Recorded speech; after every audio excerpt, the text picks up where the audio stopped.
22.1 प्रस्तावना। धर्म पारंपरिक रूप से राष्ट्रीय पहचान का एक मुख्य अंश रहा है तथा कभी कभी कहीं पर यह उसका एक प्रमुख लक्षण भी। लगभग प्रत्येक राज्य में अनेक समूह किसी एक या दूसरे धर्म में आस्था रखते दिखाई पड़ते हैं। उत्तरी आयरलैंड में प्रोटेस्टेंट एवं कैथोलिक्स, श्रीलंका में तमिल ईसाई तथा बौद्ध, सिंहाली भारत में हिंदू, मुसलमान, सिख, ईसाई तथा दूसरे धर्मों से संबंधित लोग रहते हैं तथा किसी एक धर्म के अंतर्गत कई प्रकार के संप्रदाय, मुसलमानों में सुन्नी तथा शिया, हिंदुओं में आर्य समाजी, सनातन धर्मी, प्रणामी आदि आदि।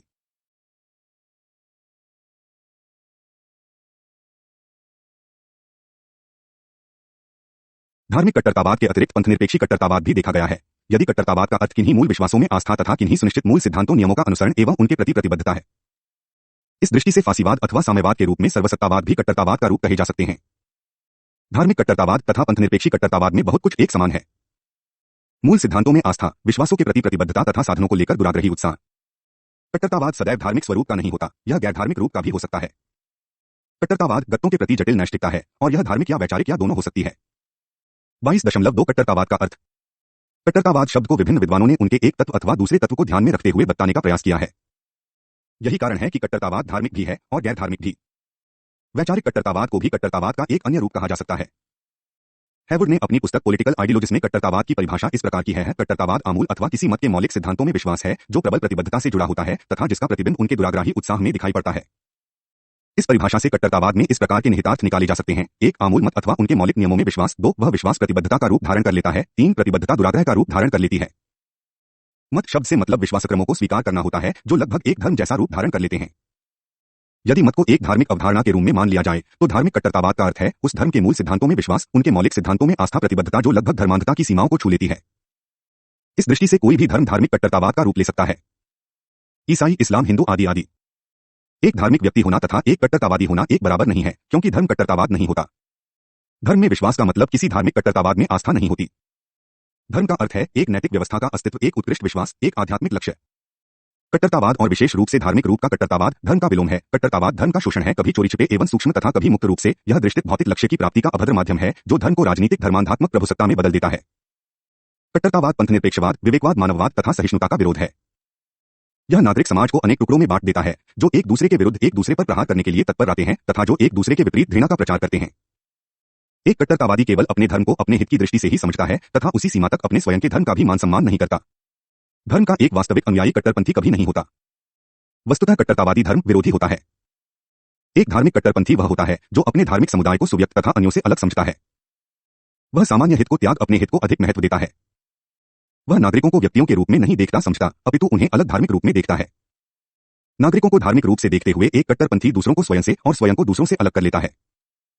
कट्टरतावाद विश्वासों का एक प्रयोजन व्यवस्था है। विचारधारा के विषय में भी ऐसा कुछ सत्य है। यदि कट्टरतावाद को विश्वासों की एक विचारधारा समझा जाए, यदि यह विश्वास प्रयोजन व्यवस्था है तो यह विचारधारा विश्वास भी है। इस दृष्टि से यदि एक धार्मिक कट्टरतावाद है तो कोई गैर धार्मिक कट्टरतावाद भी हो सकता है। उदाहरणार्थ वैचारिक कट्टरतावाद, साम्यवाद, फासीवाद, उदारवाद तथा उस दृष्टि से कोई भी विचारधारा एक विश्वास व्यवस्था हो सकती है। इस रूप में प्रत्येक विचारधारा कुछ सीमा तक कट्टरतावादी होती है। प्रत्येक विचारधारा में विश्वासास्थाएं होती हैं, नियमों का एक समूह होता है, संस्थायी तत्व होते हैं, अनुयायी होते हैं जो अपनी आस्थाएं प्रदर्शित करते हैं जैसा कि प्रत्येक धर्म में होता है, तथा ऐसे लोग भी होते हैं जो तत्पर कोई भी त्याग, प्राणाहुति देने के लिए तैयार रहते हैं। ऐसी सभी विशेषताएं धार्मिक कट्टरतावाद में दिखाई देती हैं। कट्टरतावाद सामान्यतः तथा अपेक्षाकृत विस्तृत रूप में एक विचारधारा अथवा विश्वास व्यवस्था है जिसकी ओर प्रतिबद्धता लगभग आस्था का मामला समझा जाता है, कथनी व करनी दोनों रूपों में।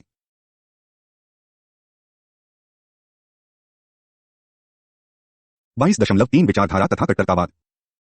विचारधाराएं धर्म है, जैसे कि धर्म अपने अधिकार रूप में विचारधाराएं हैं। धर्म कट्टरतावाद के निकट होता है, विशेष रूप से तब जब उसमें अभिव्यक्त आस्था को चुनौती नहीं दी जाती तथा तब जब अन्य धर्मों से उसे अलग समझा जाता है। विचारधारा धर्म की भांति अन्य विचारधाराओं के संदर्भ में अलग एवं भिन्न विश्वास व्यवस्था प्रस्तुत करती है। एक विचारधारा अन्य विचारधाराओं को अपनी अपेक्षा झूठा घोषित करती है।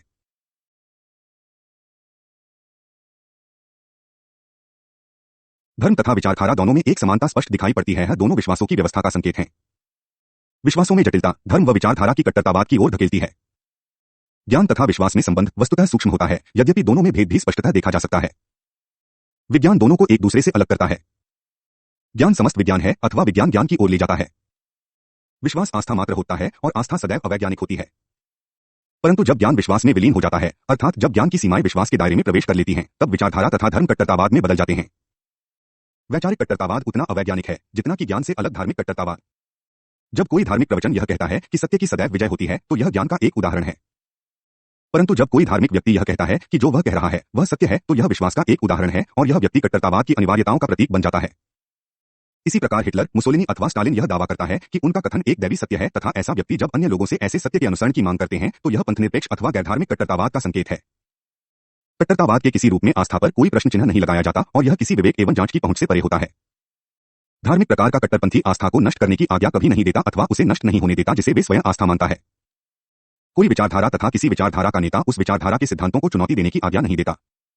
गंगुली फेसिस ऑफ फंडामेंटलिज्म में सही कहते हैं, परिणाम यह है कि हम यह निर्णय करते हैं कि सुसंगत आस्था क्या होती है। जब कभी भी त्रुटियां सिर उठाती हैं तो हमें उन त्रुटियों के स्रोतों को नष्ट करना पड़ता है, उनकी अनदेखी करनी पड़ती है, उन्हें संशोधित करना पड़ता है अथवा उनकी पुनः व्याख्या करनी पड़ती है। जब मौलिकताएं विश्वास का रूप धारण कर लेती हैं तब वैचारिक विश्वासों में परिवर्तन असंभव हो जाते हैं तथा तब यह कट्टरतावाद में परिवर्तित हो जाते हैं। धार्मिक तथा गैरधार्मिक कट्टरपंथी किसी भी प्रकार के विरोध को कथनी व शब्दों में स्वीकार नहीं करता। आवाज तथा कलम को चुप कराना सभी प्रकार के कट्टरतावाद का एक महत्वपूर्ण कार्य होता है। वैचारिक अथवा धार्मिक सोच के विकास तथा कट्टरतावाद के उदय के साथ ऐसी स्थिति पैदा हो जाती है जिसे एल्डस हक्सले ने इन शब्दों में व्यक्त किया है, इतिहास के किसी भी काल में संगठित झूठ को इतने शर्मनाक तरीके से प्रयोग में नहीं लाया जाता है जितना कि कट्टरतावाद में लाया जाता है। एक कट्टरपंथी की मांग वैयक्तिक सचेतन का विचारधारा व धर्म के मूल सिद्धांतों के प्रति समर्पण है। एक कट्टरपंथी के लिए ईश्वर, हिटलर अथवा मार्क्स कभी गलती नहीं करते। कट्टरपंथ तथा पुनरुत्थानवाद एक नहीं होते। समय के गुजरने के साथ किसी भी धर्म के विकास में जटिलताएं एवं पेचीदगियां अवश्य पैदा हो जाती हैं। जब जटिल नियमों में संशोधन के प्रयास किए जाते हैं अथवा ऐसे आंदोलनों में जब नए संप्रदाय उभरते हैं तो उन्हें कट्टरपंथी कृति की संज्ञा नहीं दी जाती। हिंदू धर्म के विरुद्ध एक प्रतिक्रिया के रूप में बौद्ध तथा जैन संप्रदायों का उदय, रोमन कैथोलिक चर्च के विरुद्ध एक प्रतिक्रिया के रूप में धर्म सुधार आंदोलन का उभरना अथवा मुस्लिम सुधारकों द्वारा आंदोलनों का संचालन करना आदि को कट्टरतावादी आंदोलन नहीं कहा जा सकता। यह तथा इस जैसे अन्य प्रयोजन धर्मों में सुधार, उपदेशिक मानकों की पुनः व्याख्या अथवा नवीन धर्म का प्रारंभ आदि केवल प्रयास मात्र होते हैं। इसी प्रकार जब लेनिन मार्क्सवाद की पुनः व्याख्या कर रहे थे अथवा चीनी विचित्र परिस्थितियों में माओ मार्क्सवाद लेनिनवाद को लागू कर रहे थे तो वे दोनों मार्क्सवादी मूल सिद्धांतों से हट नहीं रहे थे, यद्यपि ऐसा कुछ बर्नस्टीन के विषय में नहीं कहा जा सकता। दूसरी ओर हिटलर तथा मुसोलिनी सर्वसत्तावादी कट्टरतावाद को मात्र पुनः घोषित कर रहे थे। 22.4 कट्टरतावाद के मूल लक्षण। 4 कट्टरतावाद के मूल लक्षण। आज के संसार में यद्यपि कट्टरतावाद शब्द का प्रयोग अनेक बार किया जाता रहा है परंतु लोगों के विचारों में इसके अर्थ को स्पष्टता प्राप्त नहीं हो पाई है। कट्टरतावाद शब्द का अर्थ भिन्न लोगों के लिए भिन्न रहा है। कभी कभी इसका प्रयोग बिना किसी स्पष्ट अर्थ को सुझाए निंदनीय रूप में किया जाता है। पहले पहले विभिन्न प्रकाशनों में फंडामेंटलिस्ट शब्द का प्रयोग 1909 में संयुक्त राज्य अमेरिका में हुआ बताया जाता है। प्रारंभिक रूप से इस शब्द से जिस अर्थ का संकेत मिलता है वह यह है कि बाइबल अथवा किसी भी चर्म की पवित्र पुस्तक में दिए गए विश्वास कभी गलत नहीं होते, क्योंकि यह सीधे ईश्वर की देन होते हैं। एक कट्टरपंथी अपने संप्रदाय, धर्म अथवा विश्वासास्था व्यवस्था को अनिवार्य, यथेष्ट तथा पारलौकिक पूर्णतः प्रमाणिक मानता है। कट्टरतावाद का एक मौलिक लक्षण यह है कि यह आमूलता तथा उनके सुनिश्चित स्रोतों की ओर देखता है तथा उसे अपने शब्दों में ही व्याख्या करता है तथा इस तथ्य पर बल देता है कि व्याख्याकार जो व्याख्या कर रहा है वह सही व्याख्या है। एक कट्टरपंथी की स्थिति इस संदर्भ में यह होती है कि वह जो कह रहा है वही सही व्याख्या है अथवा स्रोत उसकी व्याख्या के साथ मेल खाता है। ऐसा व्यक्ति विपरीत व्याख्या को स्वीकार नहीं करता तथा जिसे वह सही मान रहा है उसे बदलता भी नहीं है। अपने व्यवहार में पंथनिरपेक्षी कभी समझौतावादी नहीं होता। अपने स्वरूप में वह आक्रामक होता है, अपने विश्वास में वह धर्मांध होता है। विचारधारा में भी कट्टरतावाद जैसी विशेषताएं होती हैं। एक हिटल खादी ही होता है, चाहे कैसी भी परिस्थितियों हो। एक उदारवादी ही होता है, चाहे कुछ भी दांव पर लगा हो। एक साम्यवादी ही होता है, चाहे कितने ही लोभ लालच दिए जाते रहे। मत उपासना सभी प्रकार के कट्टरतावाद का एक अन्य लक्षण है। एक कट्टरपंथी के सिद्धांत से जुड़े विश्वास अपरिहार्य है। कट्टरतावाद के सिद्धांत अनुल्लंघनीय, अलोप्य, आक्षरिक, निरंकुश तथा बाध्य हैं। एक कट्टरपंथी को पूर्ण विश्वास होता है कि उनके मूल सिद्धांत सभी प्रकार की समस्याओं का समाधान है, उसकी आस्था त्रुटिहीन है। उनके नियम सभी विचारधाराओं से अलग हैं तथा उनकी अपेक्षा विशेष भी है तथा अन्य विचारधाराओं तथा दर्शनों के मुकाबले में सर्वपूर्ण तथा अतुलनीय है। गांगुली लिखते हैं, हम समझ सकते हैं कि संशोधनवाद साम्यवाद में क्यों एक गंभीर अपराध समझा जाता है तथा इस्लामी कट्टरतावाद में धर्म त्याग का दंड कंबल मृत्युदंड ही है। कट्टरतावाद वार्ता की भाषा को नहीं जानता है, केवल अधिरोपण की जबान समझता है। अपने मत को सही मानते हुए एक कट्टरपंथी समस्त समाज को उस मत को मानने पर बल देता है। कट्टरपंथी वाद विवाद में भाग लेने की बजाय हो रही वार्ता गोष्ठी पर नियंत्रण करते हैं और अनेक बार तो बलपूर्वक समाज तथा संसार पर अपने सिद्धांत थपने हेतु दखलांदाजी भी करने में संकोच नहीं करते। स्कॉट विडस्टप why the fundamentalist approach to religion must be wrong में कहते हैं, यह तथ्य कि कट्टरपंथी सही हैं, बिना प्रश्न किए उनके मन में यह सिद्ध कर देता है कि यदि आवश्यक हो तो वह बल द्वारा भी अपना मत दूसरों पर थोप सकते हैं। कट्टरतावाद का अपना ही मत होता है, भले धर्म हो न हो। यह राजनीतिक कानून के रूप में कड़े से कड़े नियम थोपते हैं। खुमैनी के ईरान में शरिया ही वहां का कानून था। तालिबान के अफगानिस्तान में भी कुछ ऐसे ही कानून थे। जर्मनी में हिटलर का शब्द, इटली में मुसोलिनी का शब्द अथवा पूर्व सोवियत संघ में स्टालिन का शब्द ही कानून समझा जाता था। धार्मिक कट्टरतावाद की बात करते एक मॉर्मॉन नेता ने विश्वविद्यालय के विद्यार्थियों को संबोधित करते हुए कहा था कि एक कट्टरपंथी धार्मिक एवं गैरधार्मिक कुछ ऐसे शब्द कहता है, सोचना तुम्हारा काम नहीं है, सोच तो पहले ही कर ली गई है।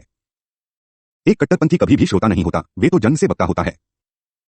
उग्रता कट्टरतावाद का एक अन्य लक्षण है। जबकि धर्म से जुड़ा एक कट्टरपंथी ईश्वर के नाम की बात करता है, वह स्वयं ऐसे व्यवहार करता है मानो ईश्वर की कोई शक्ति है ही नहीं। वह स्वयं समानता की बात पूरे जोर तरीके से चिल्लाते हुए करता है, परंतु अपने स्वभाव स्वरूप में वह पितृवादी बन जाता है। वह दावा करता है कि समस्त जीवन आस्था व विश्वास पर आधारित होता है, परंतु वह समस्त विज्ञान को मूलक घोषित करता है। वह आदर्शों के प्रति लफाजी गुणगान गाता है, परंतु व्यवहार में वह उनका तिरस्कार करता है तथा अनेक बार निजी रूम में उन आदर्शों की अवमानना करता है। वह धर्म विचारधारा के साथ खिलवाड़ करता है, भले ही वह उनके लिए जीने मरने का कोई भी दावा क्यों न करता फिरे। कट्टरतावाद का कोई आधार नहीं होता, अर्थात वह बिना आधार के होता है। वह निष्कर्ष से आरंभ करता है और बाद में निष्कर्षों के लिए तर्कों व समर्थनों को तलाशता है, और यदि कट्टरपंथी को ऐसे तर्क समर्थन नहीं मिलते तो वह उन्हें पैदा करता है। कट्टरतावाद साक्ष्यहीन प्रयास है। इस प्रकार की शैली पद्धति ईसाई धर्म तक ही सीमित नहीं है, अपितु अन्य धर्मों में भी ऐसी ही कार्य पद्धति देखी जा सकती है। ईसाई कट्टरपंथी उतना ही गैरवैज्ञानिक होता है जितने कि इस्लामिक, हिंदू तथा अन्य कट्टरपंथी। कट्टरतावाद अज्ञानता, अनभिज्ञता को प्रोत्साहित करता है। यह क्यों शब्द अर्थात प्रश्न पूछने की बात की आजा नहीं देता। मार्क्स के अनुयायी स्वयं मार्क्स के जीवन का शीर्ष वाक्य था, प्रत्येक तथ्य को चुनौती दी, दूसरों को इस प्रकार की रियायत नहीं देते, स्वयं मार्क्सवादियों को भी नहीं। बिडस्टूप लिखते हैं, कट्टरतावाद अपने अनुयायियों के मस्तिष्कों में पूर्वाग्रह, कट्टरपन, असहनशीलता तथा घृणा भरता है। वे आगे कहते हैं, किसी भी प्रकार का कट्टरतावाद प्रगति नहीं होता अपितु प्रगति का अवरोधक होता है। 22.4 कट्टरतावाद के मूल लक्षण। आज के संसार में यद्यपि कट्टरतावाद शब्द का प्रयोग अनेक बार किया जाता रहा है, परंतु लोगों के विचारों में इसके अर्थ को स्पष्टता प्राप्त नहीं हो पाई है। कट्टरतावाद शब्द का अर्थ भिन्न लोगों के लिए भिन्न रहा है। कभी कभी इसका प्रयोग बिना किसी स्पष्ट अर्थ को सुझाए निंदनीय रूप में किया जाता है। पहले विभिन्न प्रकाशनों में फंडामेंटलिस्ट शब्द का प्रयोग 1909 में संयुक्त राज्य अमेरिका में हुआ बताया जाता है। प्रारंभिक रूप से इस शब्द से जिस अर्थ का संकेत मिलता है वह यह है कि बाइबल अथवा किसी भी चर्म की पवित्र पुस्तक में दिए गए विश्वास कभी गलत नहीं होते, क्योंकि यह सीधे ईश्वर की देन होते हैं। एक कट्टरपंथी अपने संप्रदाय, धर्म अथवा विश्वासास्था व्यवस्था को अनिवार्य, यथेष्ट तथा पारलौकिक पूर्णतः प्रमाणिक मानता है। कट्टरतावाद का एक मौलिक लक्षण यह है कि यह आमूलता तथा उनके सुनिश्चित स्रोतों की ओर देखता है तथा उसे अपने शब्दों में ही व्याख्या करता है तथा इस तथ्य पर बल देता है कि व्याख्याकार जो व्याख्या कर रहा है वह सही व्याख्या है। एक कट्टरपंथी की स्थिति इस संदर्भ में यह होती है कि वह जो कह रहा है वही सही व्याख्या है अथवा स्रोत उसकी व्याख्या के साथ मेल खाता है। ऐसा व्यक्ति विपरीत व्याख्या को स्वीकार नहीं करता तथा जिसे वह सही मान रहा है उसे बदलता भी नहीं है। अपने व्यवहार में पंथनिरपेक्षी कभी समझौतावादी नहीं होता, अपने स्वरूप में वह आक्रामक होता है, अपने विश्वास में वह धर्मांध होता है। विचारधारा में भी कट्टरतावाद जैसी विशेषताएं होती हैं, एक हिटलखादी ही होता है, चाहे कैसी भी परिस्थितियों हो, एक उदारवादी ही होता है, चाहे कुछ भी दांव पर लगा हो, एक साम्यवादी ही होता है, चाहे कितने ही लोभ लालच दिए जाते रहे। मत उपासना सभी प्रकार के कट्टरतावाद का एक अन्य लक्षण है। एक कट्टरपंथी के सिद्धांत से जुड़े विश्वास अपरिहार्य है। कट्टरतावाद के सिद्धांत अनुल्लंघनीय, अलोप्य, आक्षरिक, निरंकुश तथा बाध्य हैं। एक कट्टरपंथी को पूर्ण विश्वास होता है कि उनके मूल सिद्धांत सभी प्रकार की समस्याओं का समाधान है, उसकी आस्था त्रुटिहीन है। उनके नियम सभी विचारधाराओं से अलग हैं तथा उनकी अपेक्षा विशेष भी है तथा अन्य विचारधाराओं तथा दर्शनों के मुकाबले में सर्वपूर्ण तथा अतुलनीय है। गांगुली लिखते हैं, हम समझ सकते हैं कि संशोधनवाद साम्यवाद में क्यों एक गंभीर अपराध समझा जाता है तथा इस्लामी कट्टरतावाद में धर्म त्याग का दंड कंवल मृत्युदंड ही है। कट्टरतावाद वार्ता की भाषा को नहीं जानता है, केवल अधिरोपण की जबान समझता है। अपने मत को सही मानते हुए एक कट्टरपंथी समस्त समाज को उस मत को मानने पर बल देता है। कट्टरपंथी वाद विवाद में भाग लेने की बजाय हो रही वार्ता गोष्ठी पर नियंत्रण करते हैं और अनेक बार तो बलपूर्वक समाज तथा संसार पर अपने सिद्धांत थपने हेतु दखलांदाजी भी करने में संकोच नहीं करते। स्कॉट विडस्टप why the fundamentalist approach to religion must be wrong में कहते हैं, यह तथ्य कि कट्टरपंथी सही हैं, बिना प्रश्न किए उनके मन में यह सिद्ध कर देता है कि यदि आवश्यक हो तो वह बल द्वारा भी अपना मत दूसरों पर थोप सकते हैं। कट्टरतावाद का अपना ही मत होता है, भले धर्म हो न हो। यह राजनीतिक कानून के रूप में कड़े से कड़े नियम थोपते हैं। खुमैनी के ईरान में शरिया ही वहां का कानून था, तालिबान के अफगानिस्तान में भी कुछ ऐसे ही कानून थे, जर्मनी में हिटलर का शब्द, इटली में मुसोलिनी का शब्द अथवा पूर्व सोवियत संघ में स्टालिन का शब्द ही कानून समझा जाता था। धार्मिक कट्टरतावाद की बात करते एक मॉर्मॉन नेता ने विश्वविद्यालय के विद्यार्थियों को संबोधित करते हुए कहा था कि एक कट्टरपंथी धार्मिक एवं गैर धार्मिक कुछ ऐसे शब्द कहता है, सोचना तुम्हारा काम नहीं है, सोच तो पहले ही कर ली गई है। एक कट्टरपंथी कभी भी श्रोता नहीं होता, वे तो जन्म से वक्ता होता है। उग्रता कट्टरतावाद का एक अन्य लक्षण है। जबकि धर्म से जुड़ा एक कट्टरपंथी ईश्वर के नाम की बात करता है, वह स्वयं ऐसे व्यवहार करता है मानो ईश्वर की कोई शक्ति है ही नहीं। वह स्वयं समानता की बात पूरे जोर तरीके से चिल्लाते हुए करता है, परंतु अपने स्वभाव स्वरूप में वह पितृवादी बन जाता है। वह दावा करता है कि समस्त जीवन आस्था व विश्वास पर आधारित होता है, परंतु वह समस्त विज्ञान को मूलक घोषित करता है। वह आदर्शों के प्रति लफाजी गुणगान गाता है, परंतु व्यवहार में वह उनका तिरस्कार करता है तथा अनेक बार निजी रूम में उन आदर्शों की अवमानना करता है। वह धर्म विचारधारा के साथ खिलवाड़ करता है, भले ही वह उनके लिए जीने मरने का कोई भी दावा क्यों न करता फिरे। कट्टरतावाद का कोई आधार नहीं होता, अर्थात वह बिना आधार के होता है। वह निष्कर्ष से आरंभ करता है और बाद में निष्कर्षों के लिए तर्कों व समर्थनों को तलाशता है, और यदि कट्टरपंथी को ऐसे तर्क समर्थन नहीं मिलते तो वह उन्हें पैदा करता है। कट्टरतावाद साक्ष्यहीन प्रयास है। इस प्रकार की शैली पद्धति ईसाई धर्म तक ही सीमित नहीं है, अपितु अन्य धर्मों में भी ऐसी ही कार्य पद्धति देखी जा सकती है। ईसाई कट्टरपंथी उतना ही गैरवैज्ञानिक होता है जितने कि इस्लामिक, हिंदू तथा अन्य कट्टरपंथी। कट्टरतावाद अज्ञानता, अनभिज्ञता को प्रोत्साहित करता है। यह क्यों शब्द अर्थात प्रश्न पूछने की बात की आजा नहीं देता। मार्क्स के अनुयायी स्वयं मार्क्स के जीवन का शीर्ष वाक्य था, प्रत्येक तथ्य को चुनौती दी, दूसरों को इस प्रकार की रियायत नहीं देते, स्वयं मार्क्सवादियों को भी नहीं। बिडस्टूप लिखते हैं, कट्टरतावाद अपने अनुयायियों के मस्तिष्कों में पूर्वाग्रह, कट्टरपन, असहनशीलता तथा घृणा भरता है। वे आगे कहते हैं, किसी भी प्रकार का कट्टरतावाद प्रगति नहीं होता अपितु प्रगति का अवरोधक होता है।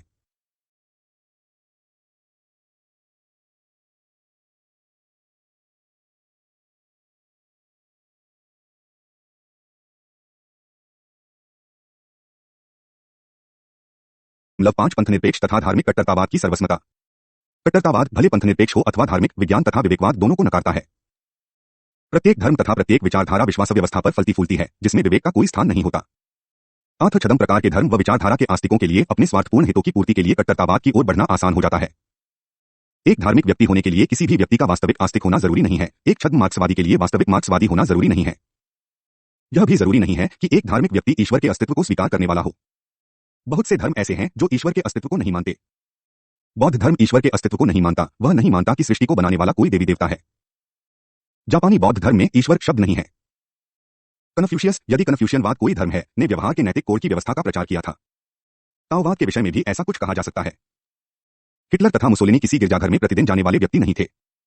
कोई भी मार्क्सवादी ईश्वर के अस्तित्व और किसी भी धर्म में विश्वास नहीं रखता। अनेक विद्वान साम्यवाद मार्क्सवाद में धर्म में पाई जाने वाली सभी विशेषताएं देखते हैं। इतिहासकार टाइनबी कहते हैं कि मार्क्स का एक दीर्घ बटा स्थायी योगदान ईसाइयत के नैतिक नियमों की पुनर्स्थापना था। संत अगस्टाइन ने ईसाइयत चर्म के माध्यम से ऐसे नियमों पर बल दिया था। मार्क्स समाजवाद के माध्यम से उन पर बल देता है। रसल ने भी यह बताने का प्रयास किया है कि मार्क्सवाद में धर्म का संपूर्ण ढांचा विद्यमान है। इसमें इंद्वात्मक भौतिकवाद के रूप में यहोवा है, मार्क्स के रूप में मसीहा है, मजदूर वर्ग के रूप में इलेक्ट है तथा साम्यवादी दल के रूप में चर्च है। वह आगे लिखते हैं, मिथक के रूप में निरंकुश द्वंद्वात्मक भौतिकवाद, रहस्योद्घाटन के रूप में ऐतिहासिक कानून तथा निर्मित सामाजिक चरण इसमें है। इसमें परलोक विद्या इस रूप में है कि राज्य का लोप हो जाएगा, साम्यवादी मानव प्रकट होगा तथा अंतः अंतरराष्ट्र साम्यवाद की स्थापना होगी। मार्क्स द्वारा अपनाए गए वैज्ञानिक दृष्टिकोण की अनदेखी नहीं की जा सकती। मार्क्स को स्वपनवादी कहना कठिन है, विशेष रूप से तब जब उन्होंने समाजवाद को वैज्ञानिक ढंग से सिद्धांत के रूप में बताने का प्रयास किया। उनके सिद्धांत को निर्मितवाद बताना तब और कठिन हो जाता है जब उन्होंने निर्मितवाद के विरुद्ध सदैव संघर्ष किया हो।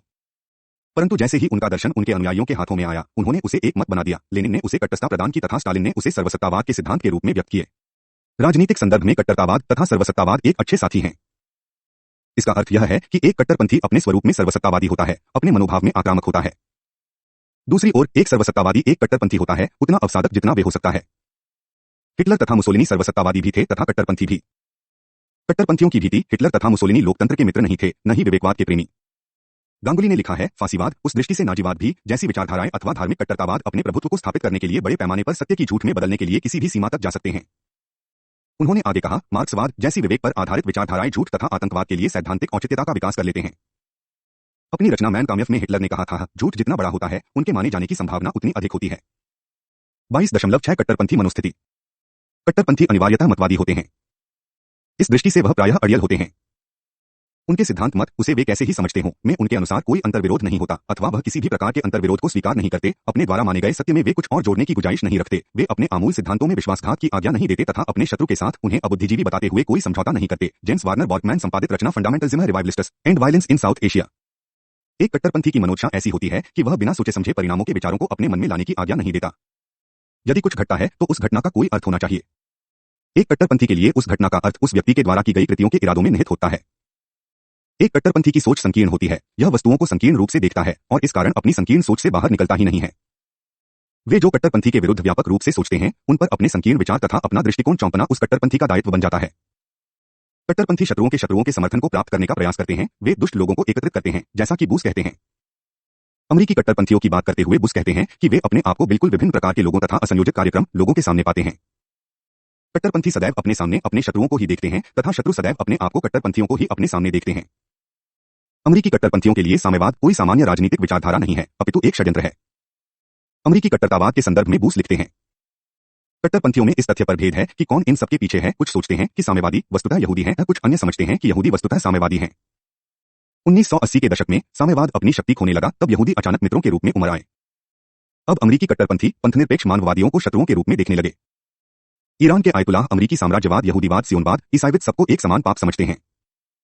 कट्टरपंथी सदैव गोपनशील होते हैं। वह चिह्न आदि को कोड डिकोड करने के अभ्यस्त होते हैं तथा अपने गुप्त संपर्क बनाने में माहिर होते हैं। इस बताते हैं कि प्रोटेस्टेंट कट्टरतावाद में बाइबल के अनेक अनुच्छेदों की कोड डिकोड की एक लंबी परंपरा रही है। भारत व पाकिस्तान के संदर्भ में यह देखा गया है कि कट्टरपंथी आतंकवादी रहे हैं अथवा उनका आतंकवादियों से संबंध रहा है। यह अपने उद्देश्यों को जिहाद का नाम देने के लिए सदैव तत्पर रहते हैं। विशेष रूप से इस्लामी कट्टरतावाद के संदर्भ में यह कहा जा सकता है। निष्कर्षतः यह कहा जा सकता है कि कट्टरतावाद अतिसलीकरण का शिकार है, नैतिक व्यवस्था की ऊंचाइयों को मंद करता है, अपने विरोधियों को असुर बताता है। स्टीव ब्रूस, फंडामेंटल्स इन देखें।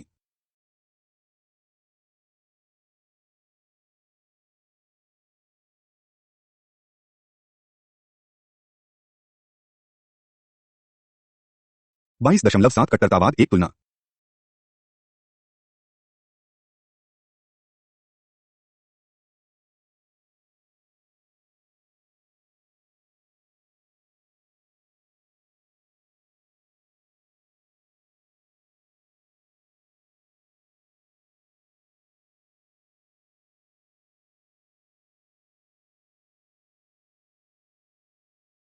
विचारधाराओं की भांति धर्म भी तरह तरह के होते हैं।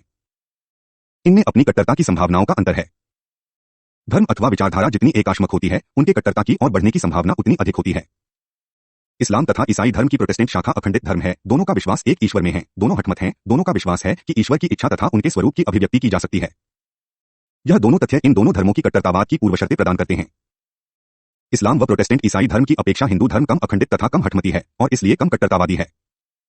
इनके अन्य अनेक कारण भी हैं। यह हिंदू धर्म में विस्तृता है, अनेक देवी देवता हैं, अनेक प्रकार के ईश्वर हैं, समाज भी विस्तृत है, परंपराओं की विविधता है, अनेक प्रकार के समूह व समुदाय हैं।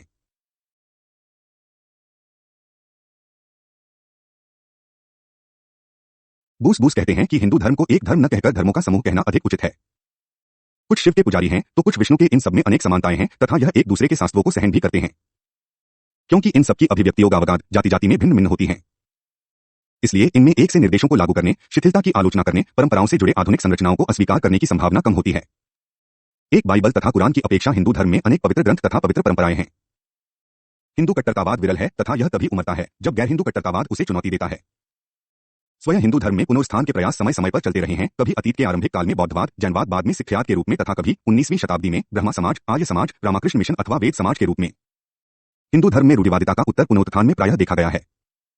उस सीमा तक अखंडित धर्म जैसे यहूदीवाद, ईसाईयत तथा इस्लाम कट्टरतावाद के लिए अधिक संभावनाएं प्रस्तुत करते हैं। इसके विपरीत हिंदू धर्म में कट्टरता की संभावना अपेक्षाकृत कम है। प्रोटेस्टेंटवाद तथा इस्लाम में बहुत कुछ एक समान है। दोनों की संभाव्यताएं एक जैसी हैं। दोनों में कट्टरतावाद को पनपने देने की क्षमता है। दोनों के लक्ष्य तक समान है। प्रत्येक धर्म अपने धार्मिक विश्वास व्यवस्था की प्राथमिकता को प्रमाणित करने की इच्छा रखता है तथा प्रत्येक अपने व्यवहार शैलियों पर बल देने का प्रयास करता है, परंतु दोनों के साधनों में भिन्नता है। इस्लामी कट्टरतावाद समझता है कि उत्पीड़न उचित है, कुछ एक अन्य तो इसे अनिवार्य भी मानते हैं, जबकि अन्य समझते हैं कि उत्पीड़न की जरूरत भी पड़ती है, वे इसे जिहाद का नाम देते हैं। प्रोटेस्टेंट कट्टरपंथी ऐसा नहीं समझते। ईसा मसीह ने आंख के बदले आंख के पुराने कानून का विरोध किया था तथा यह प्रचार किया था कि यदि कोई एक गाल पर चांटा मारे तो उनके सामने दूसरा गाल प्रस्तुत करो। यद्यपि विप्लवकारी प्रोटेस्टेंटों ने उग्रवादी संप्रदाय बनाए हैं, प्रायः प्रोटेस्टेंट अपेक्षाकृत शांतिवादी है। प्रोटेस्टेंटों व इस्लामवादियों में सहिष्णुता के प्रति व्यवहार में अंतर है। प्रोटेस्टेंट अधिकांशतः सहनशील प्रवृत्ति का प्रदर्शन करते हैं, जबकि इस्लामवादी अपेक्षाकृत कम सहनशील होते हैं। संयुक्त राज्य अमेरिका में लोगों को धार्मिक स्वतंत्रता प्राप्त है और कि राज्य एक धर्म की अपेक्षा दूसरे धर्म को कोई विशेषाधिकार नहीं देता। इसके विपरीत अधिकांश मुस्लिम देशों में असहनशीलता दूर से दिखाई पड़ती है। ब्रूस ने लिखा है, यह नोट करने वाली बात है कि यह विवरण का मामला है, मूल्य निर्णय का नहीं। मैंने जो कुछ भी कहा है उससे हमें यह अर्थ नहीं निकालना चाहिए कि वर्जनाहीनता सत्तावाद से बेहतर है। प्रोटेस्टेंट, ईसाईयत व इस्लाम दोनों अखंडित धर्मों में अंतरों के अन्य अनेक उदाहरण बताए जा सकते हैं। महत्वपूर्ण तथ्य यह है कि ईसाईयत कट्टरतावाद की अपेक्षा इस्लामी कट्टरतावाद अधिक सशक्त तथा अधिक कठोर है। इस तथ्य की पुष्टि संक्षेप में निम्नलिखित से की जा सकती है। अधिक समय तक ईसाई धर्म व राजनीति एक दूसरे से परे रहे हैं। इसे रोमन साम्राज्य में 373 में ही राजकीय धर्म घोषित किया गया, यद्यपि इसका गत 60 वर्षों में साम्राज्य में 313 ही प्रचलन रहा था। मध्यकालीन युग के दौरान दो तलवारों के सिद्धांत के अंतर्गत दोनों का अलग अलग क्षेत्र बना रहा है। सांसारिक एवं धार्मिक दोनों एक दूसरे से अलग रहते हुए अपना अपना कार्य करते रहे। धर्म सुधार आंदोलन ने न केवल ईसाई धर्म को दो संप्रदायों प्रोटेस्टेंट व कैथोलिक में बांट दिया, बल्कि धर्म को व्यक्ति का निजी मामला बना दिया। पश्चिम में उदारवाद ईसाई धर्म के कारण नहीं उभरा, अपितु उसकी अनुपस्थिति के कारण उदित हुआ है। ल्यूस कहता है, धर्म तथा राज्य में भेद ईसाईजगत की जड़ में रहा है। इसका अर्थ यह नहीं है कि सब ईसाई धार्मिक नहीं होते।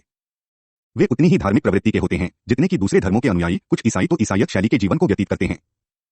बूस कहते हैं, प्रोटेस्टेंट का मूल सिद्धांत सही विश्वास है, सही कृति नहीं, धर्मनिष्ठा है, धर्म का व्यवहार नहीं। आधुनिक राज्य के उदय के साथ शताब्दी दर शताब्दी ईसाई धर्म राज्य से दूर रहा, यद्यपि पश्चिमी राष्ट्रों में अधिकांशतः नागरिक ईसाई धर्म से संबंधित हैं। राज्य व कानून के संबंध में ईसाई कट्टरपंथी प्रायः अधिक वैधपूर्ण तरीकों तथा अधिकांशतः पंथनिरपेक्ष देशों में काम करते हैं। इस्लामिक कट्टरता अधिक उच्चारित, अधिक वाक्वचिक तथा अधिक कृति उत्तेजित है। आरंभ से ही ईसाई धर्म के विपरीत इस्लाम राजनीतिक रहा है, अर्थात इस्लाम व राजनीति एक दूसरे से संबंधित रहे हैं। पैगंबर हजरत मोहम्मद साहब तथा बाद के सभी खलीफाजन एक साथ धार्मिक व राजनीतिक नेता रहे थे। मुस्लिम बंधुत्व, जो कि एक इस्लामी कट्टरतावादी संगठन है, के संस्थापक ने कहा है, राजनीति धर्म का अंश है। राजा तथा जो राजा से संबंधित है, यह केवल सर्वशक्तिमान अल्लाह के लिए है।